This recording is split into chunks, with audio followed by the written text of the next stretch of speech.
And welcome back to Morning Shot. So, this is part 3 of our series on South Africa's failing infrastructure and why the nation state of South Africa is dying. On today's show, we are looking at the crime syndicates that are taking root in South Africa and starting to cripple South Africa's infrastructure. Much like we see in many parts of Latin America, where the crime syndicates are the overall bosses of the nation state, we are now seeing this type of habit become a reality in South Africa. Joining me is Ramon. Hello, Ramon. Yes, hello, Byron. This is one of my favorite topics because it just shows how much of a lawless place South Africa actually is. For all of you Karens in the suburbs who think that you're safe from Africanness, no.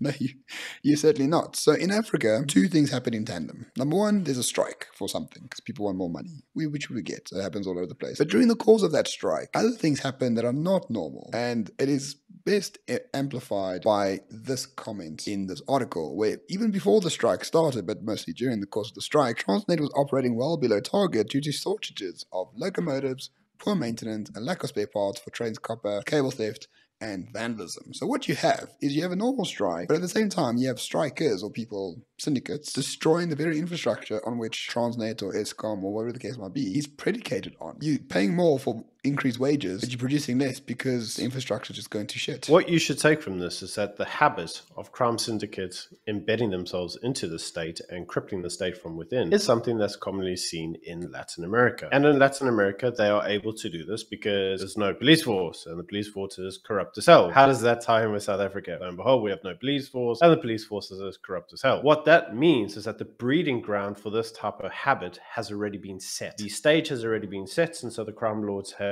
entered in and taken root. The problem is those crime lords, even as we see in Latin America, often take root and are too strong for the state to bump out. And we are now seeing that in places like the construction mafia in Durban. Many people would love to see the construction mafia in Durban disappear. They're too powerful, given the firepower, the political backing, and the people that they fund. You now have to look at the corruption mafia as just part of the tender process and know that without them, if you're not paying your protection racket, you basically got no opportunity of doing business in that remit. Man, I believe you covered this actually in a documentary yourself. That's right. If you go to the top of our channel, all the documentaries are there. One of them is on the construction mafia. We go deep into how they actually operate. And under the auspices of transformation, they basically barge into construction sites with AK-47s and ask for a 30% cut.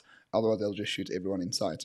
It's the most honest form of transformation, I think, that people need to be aware of, and a lot more honest than whatever Cyril says when talking about transformation. But when you go to back to the article at hand, like during the course of the strike, the Special Investigative Unit and the Hawks and all that investigated several incidents: the theft of coal, theft of diesel, theft of cables, bomb threats, fraud, corruption, sabotage, and various others. Or as we like to call it, another Tuesday in South Africa. But the problem we face as a country is that, if you looked at our first video, police are nowhere to be found. They don't have the capacity or capability or interest, let's be honest, to solve these problems, because these problems are entrenched endemic problems in South African psyche. We are a nation of entitled losers, especially when it comes to the state. And if you don't get your way, you're very happy to destroy everything because you are having a huff about something. And without a change in culture, nothing is really going to change. But for the solution, let us first hear a word from our sponsor, Takmach. I'm sure most of you know that South Africa is not a normal place. I mean, the July riots of a year ago is very indicative of that. So if South Africa is not normal, why are you settling for normal tactical gear? Which is why we at Morning Shot refuse to use normal tactical gear. We use Takmach. Takmach creates the best versatile, battle-hardened tactical gear in the entire country. Gear which is versatile, reliable, and ready to serve in any environment. From medical pouches to magazine holders, Takmach has the best tactical gear for your next hunting adventure, expedition, or even your riot prevention exercise. And for viewers of Morning Shot, you get a special discount through our link, which is in the description below. And welcome back. So if we look at this and we consider it properly, one of the things that you could say from a cynical perspective is the state, ergo the government, is actually using these crime syndicates as a degree of cover. So Transnet is a great example. Transnet was already failing before the mafia or the labor unions were involved. And so what ends up happening is we have a strike, we have the crime syndicates come in, and the government gets to use them as cover for their own failings. They use it as a smokescreen. If you say to them, why is it that Transnet isn't working or Eskom isn't working, they go, oh, it's because of vandalism, it's because of the crime syndicates, because of the strikers. And it allows them to hide behind their failing policies and their own internal corruption and say it's external forces, it isn't the government. So this is what these type of syndicates are providing. So I agree with you, Byron. The weird thing about catered deployment, BEE, and affirmative action is that the people causing these crises are the ones who are mostly aligned with the ANC in the first place. So the ANC's policies of BEE and catered deployment have basically deindustrialized South Africa to such a degree that the wealth extraction is at an all-time low, which is the opposite of what a normal totalitarian dictatorship does, right? They increase the wealth extraction by sending in good people to capture key things. Here they're sending out the dumbest people in the world to capture things like Transnet, and then at the same time they are decreasing productivity, destroying infrastructure, and decreasing the wealth extraction for the ANC. So despite having 30 years of power in South Africa unchallenged, the ANC is at a cash crunch because its own people that they send out can't get the patronage systems working as well as they should, which is ultimately why the ANC will fall in elections sooner rather than later. It's the weirdest reverse form of dictatorship I've ever seen in my life. We see this in Mexico. The government in Mexico is ineffective, mate. Nobody goes to the government in Mexico and tries to agree anything because they're useless. The Mexican mafia are the people you need to speak to. And I think that's what we're seeing in South Africa. The government has been made ineffective. You could get rid of the government tomorrow. And actually, to be frank, the state would probably run better. Yeah. And in that, there's a positive. There's a positive for South Africa as a whole. The state is being destroyed by the state. The state is eating itself. Once the state is dead, the rise of the civilians and independent enclaves is an inevitable consequence. You can't have it any other way. Yeah, and the difference between our mafias and the ones like, say, in Latin America, like the ones in Latin America are producing billions of dollars every year from drugs and prostitution and all the rest of it. Here, they're producing a few $1 million. And it's just through corrupt tenders. There's no value. Not that drug cartels are providing value, but they're providing a valuable product. They're drugs, providing value to someone. They provide, but like a crap load of value, like billions and billions of dollars. These people are just parasites in South Africa. The mafias in South Africa are just pure parasites.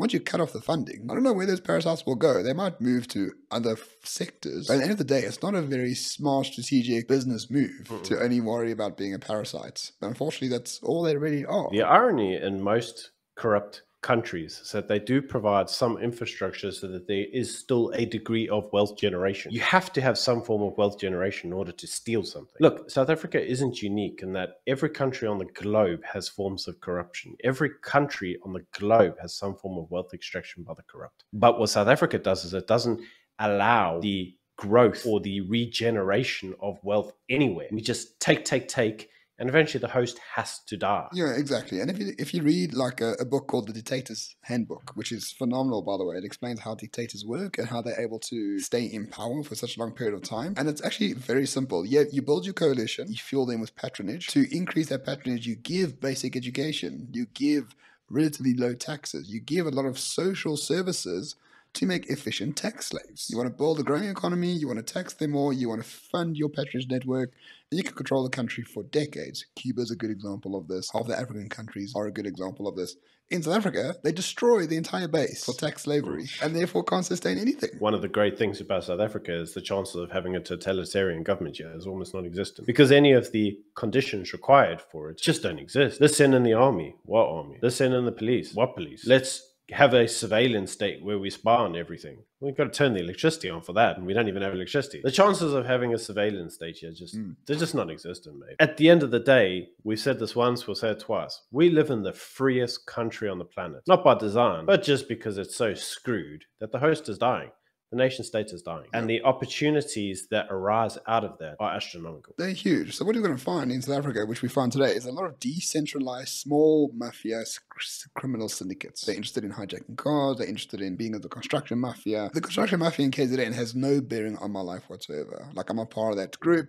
I'm not in construction business. I don't actually care whatsoever. They have no power to influence my life in a material way. Unlike the drug cartels in Mexico or wherever else. So what you're going to find, order is going to be made within the chaos by these decentralized mafia gangs or through self-government, like proper government, like proper community-based emergence of order. You just have to pick and choose which one you would prefer to live under. And there will be people watching this going, oh, how can you advocate for crime syndicates? And the answer is actually very straightforward. Crime syndicates only after one thing: money. It's very difficult to determine what the ANC want half the time because there's so many mouths to feed. There's ideology, there's backhand deals, there's some guy who just doesn't want to be unemployed. At least when you deal with criminals, you know where you stand. If they ask you for an extra 100 million to build that shopping center, just pay him the 100 million and get on with life. If an ANC minister says to you, I want 100 million, well, that's today. And then tomorrow he may pull your plans out because, I don't know, EFF struck or something. It's easier to deal with crime syndicates than it is the own government. That's the grand irony. The government is so corrupt in itself that many of these crime syndicates